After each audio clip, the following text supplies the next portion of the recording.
জয় গুরু। পরম পূজ্যপাদ শ্রী শ্রী রাষ্ট্রদেব একটা সুন্দর একটি গল্প করেছিল সাধুসঙ্গ বিষয়ে। একদিন নারদমণি ভগবানকে জিজ্ঞাসা করলেন, আচ্ছা প্রভু, সাধুসঙ্গ করলে কি হয়? ভগবান হাসলেন এবং বললেন, এখান থেকে 1 কিলোমিটার দূরে গিয়ে প্রথমে যাকে দেখতে পাবে তাকেই জিজ্ঞাসা করবে। ঠিক 1 কিলোমিটার দূরে গিয়ে নারদ একটি গোবরের পোকা দেখতে পেল। নারদ জিজ্ঞাসা করল, এই গোবরের পোকা, বল তো সাধুসঙ্গ করলে কি হয়? সঙ্গে সঙ্গে পোকাটি মারা গেল। নারদ ফিরে এসে বলছে, প্রভু, পোকাটি তো মারা গেল। ভগবান বললেন, এবার তাহলে 2 কিলোমিটার দূরে গিয়ে প্রথম যাকে দেখবে তাকেই জিজ্ঞাসা করবে। 2 কিলোমিটার দূরে গিয়ে নারদ একটি পাখিকে জিজ্ঞাসা করলো, এ পাখি, সাধুসঙ্গ করলে কি হয় রে? সঙ্গে সঙ্গে পাখিটি মারা গেল।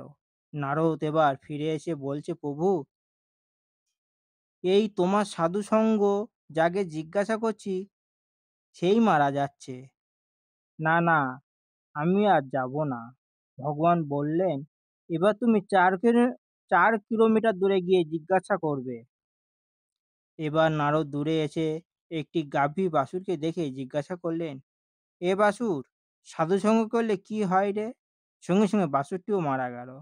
এবার নারদ ফিরে এসে বলছে, মাথা খারাপ, আমি আর যাব না।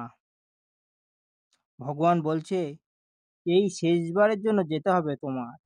তবে এবার তোমার 5 কিলোমিটারের দূরে যেতে হবে এবং সেখানে এক রাজার একটি সুন্দর ছেলে হয়েছে, তাকে তুমি জিজ্ঞাসা করবে।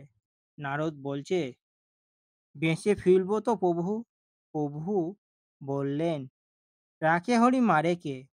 আমার এই কথা বিশ্বাস নেই তোমার। নারদ বলছে, আপনার কথা বিশ্বাস আছে, কিন্তু আপনাকে বিশ্বাস নেই। অবশেষে নারদ গেল সেই রাজামশাইয়ের বাড়িতে। রাজা বললেন, প্রণাম দেবর্ষি, আজ আমি খুব খুশি, কেননা আজ 15 বছর পরে আমার একটি ছেলে হয়েছে। নারদ বলছে, বিষয়টা হচ্ছে, আপনার ছেলেকে আমি একটি প্রশ্ন করতাম। রাজা বললেন, একটি কেন, 10টি প্রশ্ন করুন। আচ্ছা রাজামশাই, আপনার গৃহের পিছন দিকে কি দরজা আছে? রাজা বললেন, হ্যাঁ। এবার নারদ সেই ছেলেটির ঘরে একটি পা দিলেন এবং বাইরে একটি পা রেখে ভয়ে ভয়ে বলছেন, এই ছেলে, সাধুসঙ্গ করলে কি হয় রে? নারদ ভয়ে ভয়ে দেখছে যে ছেলেটি তো এখনো মরেনি। যাক বাবা, বোধহয় এবার বাঁচা গেল। মনে হয় এবার সব ঠিক আছে, কোনো গন্ডগোল নেই। এবার সেই ছেলেটি নারদকে বলছে, হে প্রভু নারদ, শোন, আমি প্রথমে ছিলাম একটা গোবরের পোকা। আপনার মতন সাধকের সঙ্গ পেয়ে হলাম একটি পাখির বাচ্চা। আবার আপনার সঙ্গ পেয়ে হলাম একটি গাভীর বাচ্চা। পুনরায় আবার আপনার সঙ্গ পেয়ে হলাম রাজার পুত্র। আর এই জন্মে আমার মতন সাধকের সঙ্গ করে আমি যেন ভগবানের সুযোগ্য সন্তান হয়ে থাকতে পারি।